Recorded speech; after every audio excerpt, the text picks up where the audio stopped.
قسمت کا لکھا ہوا ہر شخص کو ملتا ہے، یہ بات طے ہے۔ مجھے اور آپ کو وہی مل رہا ہے جو ہماری قسمت میں لکھا ہے، اس سے ایک حبہ بھی، ایک دانہ بھی کم نہیں ملے گا اور ایک زیادہ نہیں ملے گا۔ صحیح حدیث ہے، بخاری کی دیگر کتب حدیث میں موجود ہے، جب بچہ شکم مادر میں 120 دن کا ہوتا ہے، تو 4 ماہ کا جب بچہ شکم مادر میں ہوتا ہے تو اس کی روح پھونکی جاتی ہے، تو فرشتہ آ کے اس کی عمر بھی لکھ جاتا ہے، اس کا شقی و سعید ہونا بھی لکھ جاتا ہے، اور اس کا رزق بھی لکھ جاتا ہے۔ تو رزق جو لکھا گیا وہ ہمیں ملے گا، اور جب جب ملنا ہے تب تب ملے گا۔ جو لکھا گیا ہے وہ بہر صورت ہمیں حاصل ہوگا۔ اب وہ جو ہماری قسمت کا رزق ہے، اس کے حصول کا ذریعہ کیا ہے؟ بذریعہ حلال ملتا ہے یا اس کے ذرائع حصول کے وہ حرام ہیں؟ تو یہ اللہ کے ذکر کو چھوڑنے کی سزا یہ ہے کہ ملا وہی جو قسمت کا تھا، لیکن دولت عثمان نہ ملی، دولت قارون ملی۔ لکھا جو تھا، مقسوم تھا، ملا وہی، ایک دانہ بھی زیادہ نہیں ملا اور ایک دانہ بھی کم نہیں ملا، لیکن اس کی سزا کاٹنی پڑے گی، اس لیے کہ حصول کے ذرائع حرام تھے۔ تو حضرت اکرمہ رضی اللہ تعالیٰ عنہ فرماتے ہیں کسبن حرامن، تو معیشت تنگ کیسے ہوتی ہے؟ بندہ کہتا ہے کہ یہ تو بڑا کما رہا ہے، لیکن کما بذریعہ حرام رہا ہے۔ اللہ اکبر۔ بعض اوقات کچھ لوگ محنت کر کے بھی حرام کماتے ہیں۔ ہم نے دیکھا کہ اس گرمی میں جو لوگ مزدوری کرتے ہیں، اور بالخصوص لوہے کی بھٹی پہ جو کام کرنے والے ہیں، کتنا سخت کام ہے، لیکن وہاں بھی جو ہے وہ چاہے 15-20 منٹ جو ہے وہ خیانت کر کے اپنے اس رزق کو حرام بنا لیں اور ناجائز کر لیں، اتنی مشقت کے باوجود بھی۔ کیتی کتری پئی کھو محمد، پھر سکہ بنیا زردہ۔ تو ایک سودا ایسے بھی بک جاتا اگر 2 منٹ گاہک کو دیتا، لیکن جھوٹی قسم کھا لی اور وہ لے کے چلا گیا، سودا تو بک گیا لیکن ذریعہ اس کا حرام ہو گیا۔ یہ ذرا دیکھیے، جھوٹی قسم کھانے والے کو اللہ نظر رحمت سے بھی نہیں دیکھے، اتنی بڑی سزا ہے اس کی۔ اور نہ بکتا کوئی اور آ کے لے جاتا، جو قسمت میں لکھا ہے وہ تو آپ کا ہر صورت میں ہوگا، لیکن کچھ لوگوں کو اللہ کے ذکر کو چھوڑنے کا نتیجہ یہ ملتا ہے کہ پھر وہ ان کے ذرائع آمدنی جو ہوتے ہیں، محنت کے باوجود بھی کسب حرام ہو جاتا ہے کسی نہ کسی وجہ سے۔ کئی لوگ دودھ اکٹھا کرتے رہتے ہیں، آخر میں ایک قطرہ پیشاب کا ڈال دیتے ہیں۔ سادہ مثال آپ کے سامنے رکھو، کتنی محنت سے وہ کیا تھا، تو اپنی ساری محنت کو ضائع کر دیتے اور حرام کا ٹانکا لگا دیتے، ایک قطرے سے وہ سارا ضائع کر بیٹھتے۔ تو یہ اللہ کے ذکر سے منہ موڑنے کا نتیجہ ہے۔ جب تمہارے دل اللہ کی یاد سے خالی ہو جائیں گے، تمہاری زندگیوں میں قرآن نہیں ہوگا، تمہاری زندگیوں کے اندر اسلام کے اجالے نہیں ہوں گے، تو پھر نتیجہ کیا ہوگا کہ معیشت دنک کیا ہے؟ کسبن حرامن۔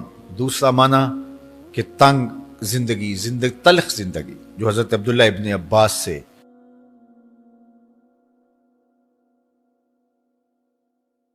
یہ امت خلیفہ بلا فصل، خلیفہ اول، امیر المومنین حضرت سیدنا ابو بکر صدیق رضی اللہ تعالیٰ عنہ کی مرہون منت ہے، ان کی احسان مند ہے۔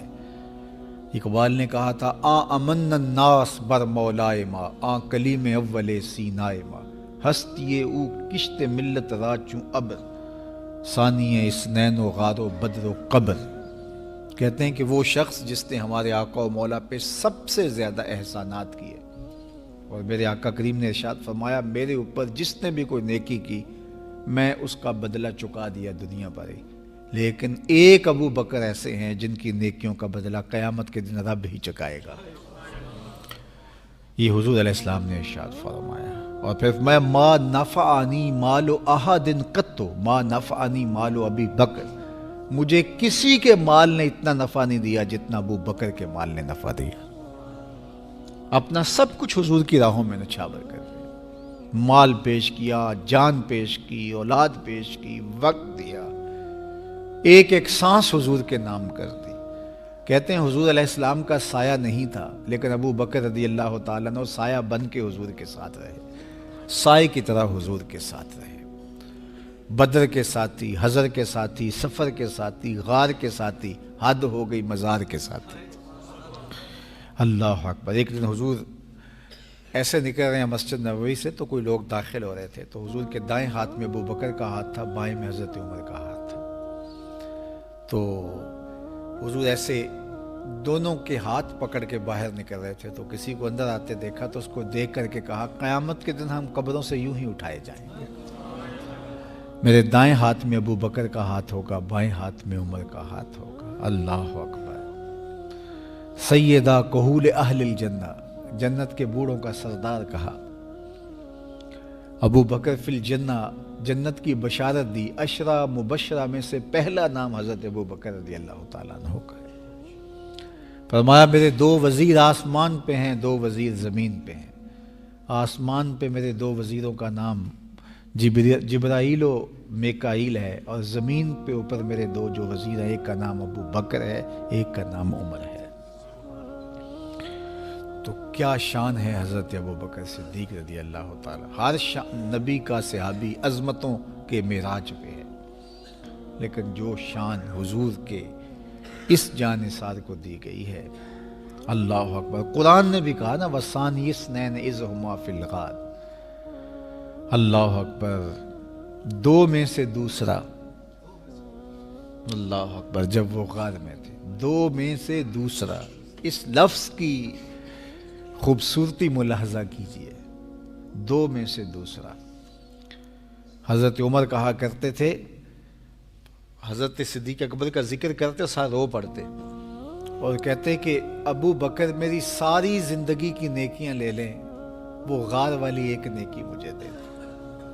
ساری نیکیاں زندگی کی ابو بکر لے لیں، ایک نیکی غار والی مجھے دے دیں. تو ان کی ساری نیکیاں ایک طرف اور ابو بکر کی ایک نیکی ایک طرف. اور حضرت عمر کہا کرتے تھے کاش میں ابو بکر کے سینے کا بال ہی ہوتا. کوئی کم شان ہے؟ یہ حضرت عمر کہہ رہے ہیں. یہ عمر جس کے بارے میں میرے حضور علیہ السلام نے فرمایا کہ میرے بعد اگر نبوت کا دروازہ بند نہ ہوا ہوتا، میرے بعد اگر کسی نے نبی ہونا ہوتا تو وہ عمر ہوتا. اتنی شانوں کے مالک. ان الشیطان یفر من ظل عمر، شیطان عمر کے سائے کو دیکھ کے بھاگ جاتا ہے. وہ عمر کہہ رہے ہیں کاش میں ابو بکر کے سینے پر اگا ہوا بال ہی ہوتا. یہ شان ہے، یہ عظمت ہے. سارے حضور کے صحابی عظمتوں کے معراج پر، لیکن ان کی شان ہی وکری ہے.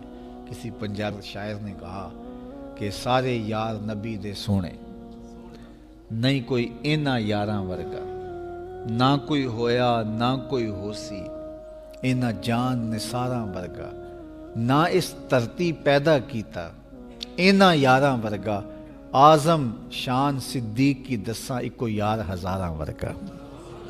وہ عظمتوں کی کس معراج پہ امن الناس بر مولائے ماں، کلیم اول سینائے ماں، ہستی او کشت ملت راچو ابر، ثانی سنین و غار و بدر و قبر. بدر کے بھی ساتھی، قبر کے بھی ساتھی، مزار کے بھی ساتھی، غار کے بھی ساتھی. اور اسلام کی کھیتی کے لیے ابر بہار کی طرح برسے اور سیراب کر گئے. اور اس امت کے لیے انہوں نے جو کام کیا وہ انہی کا مقصوم